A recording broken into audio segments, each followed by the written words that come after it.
Saat ini semua orang tanpa memandang kelas usia diminta untuk tetap tinggal di rumah demi memotong rantai penyebaran virus corona. Pandemi COVID-19 atau virus corona menyebabkan masyarakat harus mematuhi protokol kesehatan dengan menggunakan masker, mencuci tangan, menggunakan hand sanitizer, serta menjaga jarak. Kita sebagai makhluk sosial, pastinya kita akan mengalami sesuatu bentuk neonormal atau kita harus beradaptasi dengan orang lain. Seperti dalam hal kita bekerja, kita harus menjaga jarak dan tentunya mengurangi kontak fisik dengan orang lain demi menghindari penyebaran virus corona. Koko asli dari sini kak, maksudnya Pontianak gitu. Oh iya, udah Pontianak lumayan lama. Oh lumayan lama. Berarti Koko kemarin juga itulah ya, kayak isolasi diri pas masa-masa pandemi. Iya benar. Koko ngapain aja di pas isolasi diri? Di apartemen atau di rumah kok? Di rumah sendiri sih. Saya tinggal sendiri pas itu. Kegiatan paling kuliah ya. Kuliah. Ya selain itu kayaknya nggak ada deh.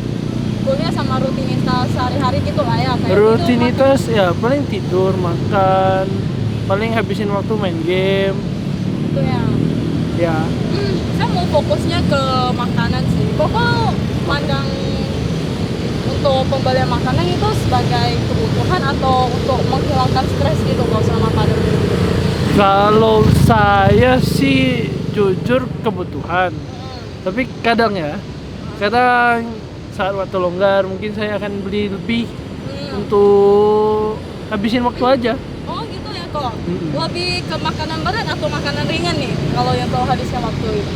Ya ringan sih ya, kalau udah berat, makanan berat kan udah 3 kali sehari, itu udah lebih dari cukup menurut saya. Oh gitu ya. Jadi Koko sering pakai jasa GoFood, GrabFood gitu atau beli sendiri kok?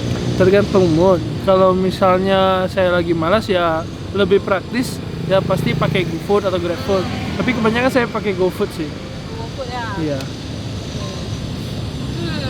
Koko merasa nggak sih selama pandemi itu tingkatan stres Koko meningkat gitu?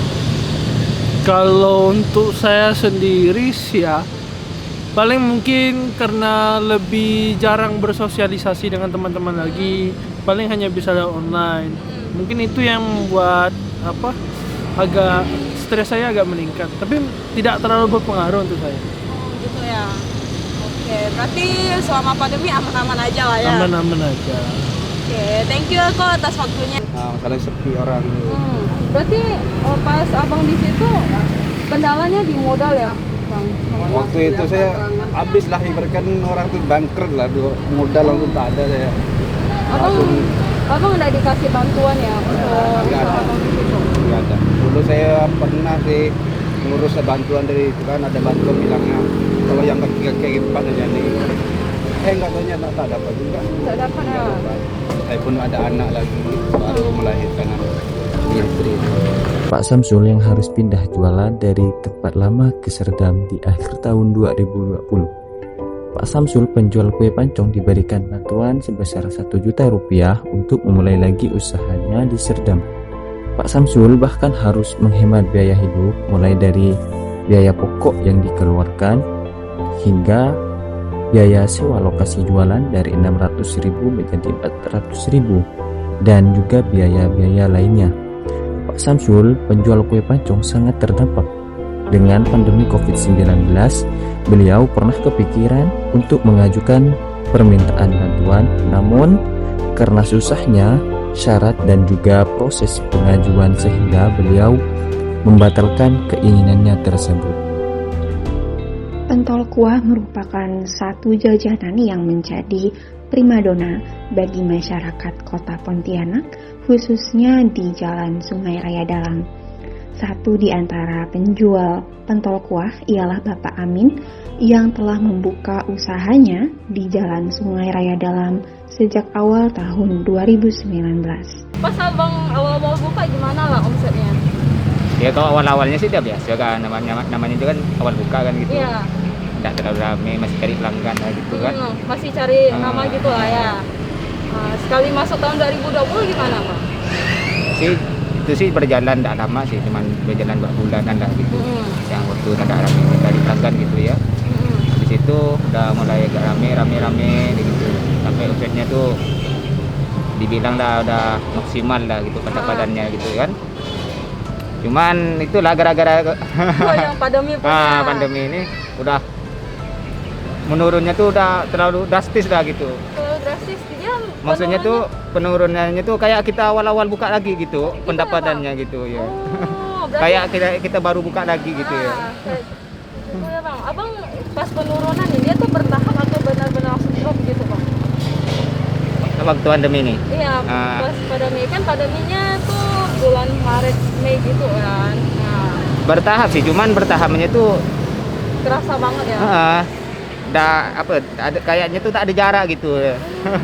Langsung beberapa minggu dari pandemi itu langsung gitu. Ya itulah itu awal-awalnya sih mau tutup gitu kan. Pas itu ada kan diliburkan berapa minggu dari pemerintah kan gitu. Ada bantuannya gitu bang? Bantuan sih tak ada. Bantuan tak ada. Bantuan sih tak ada khusus yang itu. Cuman bertahan gitulah gitu maksudnya. Nah gitu.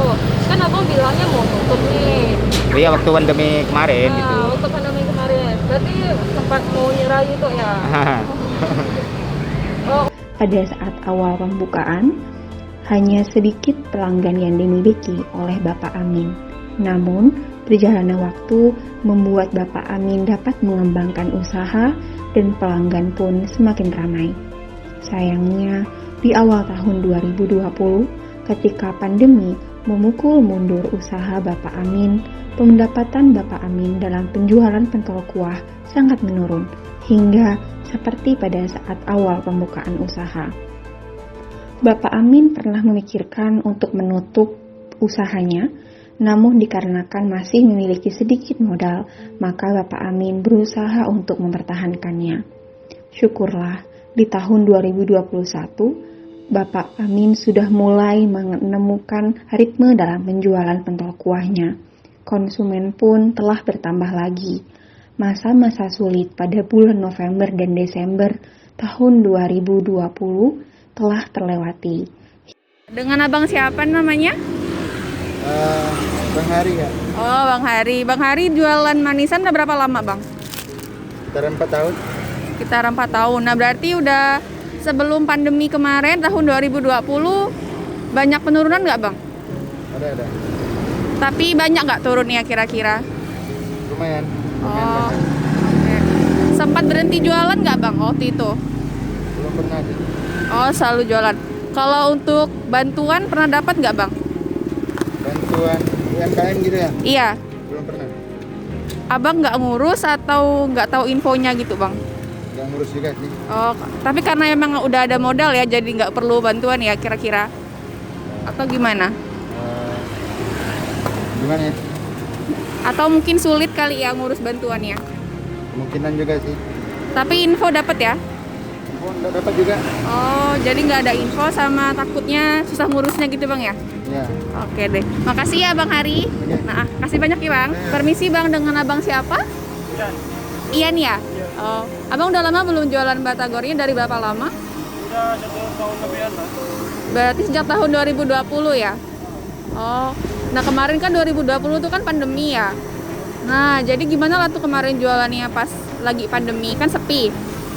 Ya, sepi-sepi juga lagi gerutukan. Jadi bisa itu. Kemudian alhamdulillah. Oh, gitu. Abang buka dari jam berapa setiap hari? Biasanya harusnya jam 11. Tutupnya jam 9 malam. Oh, kan waktu itu sempat ada pembatasan ya? Harus jam malam tuh kan? Abang tutup lebih awal atau gimana? Tutup di awal jahit ngepat kan. Daripada kita kena itu kan isolasi. Oh iya. Jadi kira-kira yang jumlah yang laku terjual banyak berkurang nggak, Bang, waktu itu? Kurang ada, habis ada sih. Itu tergantung yang kitanya sendiri yang buat. Oh, abang keliling atau gimana? Di sini. Oh, tetap di sini ya. Nah, kemudian kan sekarang ada bantuan nih, Bang, untuk UMKM kan ya? Abang pernah dapat nggak? Oh, belum. Tapi infonya dapat nggak, Bang? Oh, info belum dapat juga, baru ini. Tapi kan kemarin saya bukan di sini, cuma di Ampera. Om saya saja yang di sini. Oh, gitu. Jadi kalau bantuan tuh ada infonya, cuma abang nggak daftar ya? Abang tahu nggak cara dapatnya gimana? Nggak tahu tuh, soalnya saya nggak terlalu mikirin itu. Oh gitu. Berarti modal masih ada ya untuk lanjutin usaha ya? Oh, oke deh. Makasih ya bang ya. Mudah-mudahan laku banyak deh hari ini. Selanjutnya juga. Makasih ya bang Ian. Kak, kalau boleh tahu kakak sekarang bukanya udah berapa tahun kak? Udah 2 tahun. Udah 2 tahun. Emang milik sendiri kakak? Enggak punya orang. Oh punya orang. Kakak kerjanya berarti dari awal ya pembukaannya di sini? Dari awal. 2 tahun berarti tahun 2019. Berarti kakak udah ngerasain lah gimana pas pandemi sampai sekarang ada? Pas pandemi pernah tutup nggak sih kak di sini? Enggak, Kak. Buka terus setiap hari.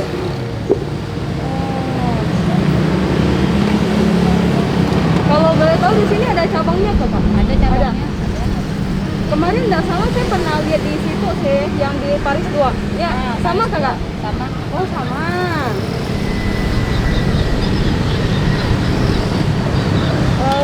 Kakak di sini juga itu kak pembukuan dulu baru kasih ke bos kakak. Pembukuan dulu. Pembukuan. Itu omset pas awal-awal kakak buka itu gimana? Lumayan sih. Lumayan. Tetapi pas masuk yang pandemi gimana kak? Agak kurang. Agak kurang. Kurangnya jauh nggak kak? Jauh. Jauh banget. Dari orangnya pernah kepikiran mau nutup nggak sih kak untuk dagang di sini? Enggak ada sih. Nggak ada. Kalau kayak pengurangan karyawan, penutupan cabang lain? Enggak ada. Nggak ada. Berarti tetap bertahan lah ya? Tetap bertahan. Pandemi COVID-19 merupakan pukulan yang amat sangat sakit bagi para pengusaha, baik pengusaha besar maupun pengusaha kecil. Dia yang memiliki modal besar tentu dapat mempertahankan usahanya dalam jangka yang cukup lama. Namun, bagaimana dengan mereka yang memiliki modal minim? Sangat tidak terelakkan kerugian yang dihasilkan dari jualan yang tidak laku, dari biaya-biaya yang harus dikeluarkan tanpa adanya pemasukan yang cukup. Usaha kuliner informal contohnya, yang masih bisa bertahan maka tetap melanjutkan usahanya, sedangkan yang tidak dapat bertahan berusaha mencari tambahan modal, bahkan sampai menutup usahanya. Bantuan dari pemerintah memang cukup marak dibicarakan, namun apakah sampai di telinga mereka? Kurangnya informasi dan ketidaktahuan angka bantuan menjadi alasan pengusaha kecil untuk mundur dan tidak mengajukannya. Semoga dengan berjalannya waktu, pandemi COVID-19 dapat redah. Semoga usaha-usaha yang dapat kembali berjualan, kembali seperti semula, kembali berjalan lancar, dan pendapatan juga didapatkan oleh mereka. Terima kasih.